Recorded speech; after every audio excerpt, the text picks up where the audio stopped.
In spite of the many challenges facing the citrus industry, there is demand for produce at unusually high prices.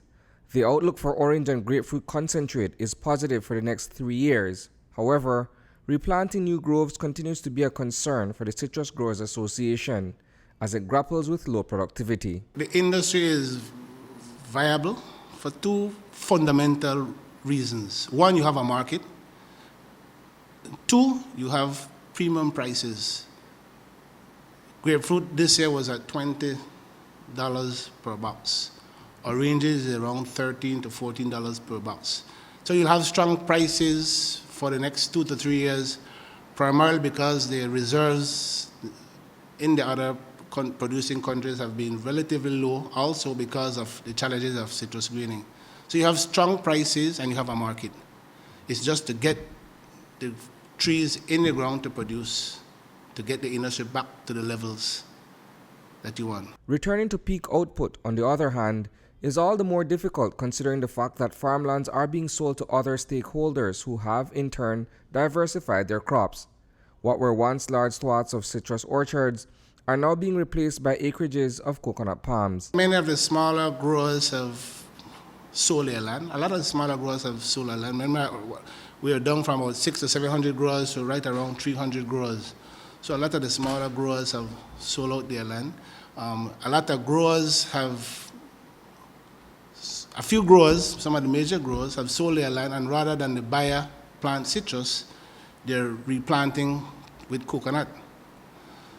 So coconut is a new viable industry, and many of the lands that were available for citrus has now been replanted with coconut. Until new groves come to bear, it is believed that production will continue to plummet. Some industry stakeholders argue that the production might even go down further until the new groves start producing. Perhaps the most pertinent question, notwithstanding the fact that the government of Belize stepped in to bail out the struggling industry in 2014, is what is its responsibility now that the sector is once again falling short of its economic expectations. Government role is very, very critical to the restoration of this industry. When you look at Mexico, for example, or look at Florida, for example, they subsidize the management of the psyllid.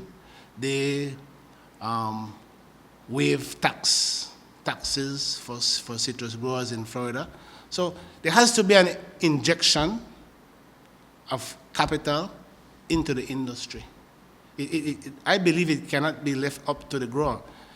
For the past few years, it has been left up to the grower, and there has been no real collective direction how the industry should move. I think the ministry needs to get more on the ground. The minister, I must admit, has visited us many times. I've been to several of the other stakeholders in the industry, and we need to get the ball moving faster. From a business perspective, the much-needed overhaul begins with a long-term strategic plan, one that can only work if personalities are set aside in favor of saving the citrus industry. The formula is simple.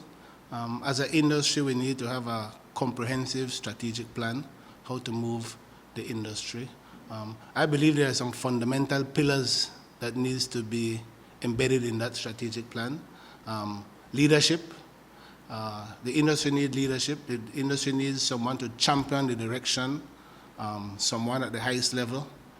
For our industry so critical to the economy and to the foreign exchange reserve, we have to restore the industry to that level. The governance of the industry also needs to be fixed. I think the industry needs a wider cross-section of people to oversee the industry. And like we've discussed, financing is very critical to move the industry forward. Reporting for News 5, I am Isani Cayetano.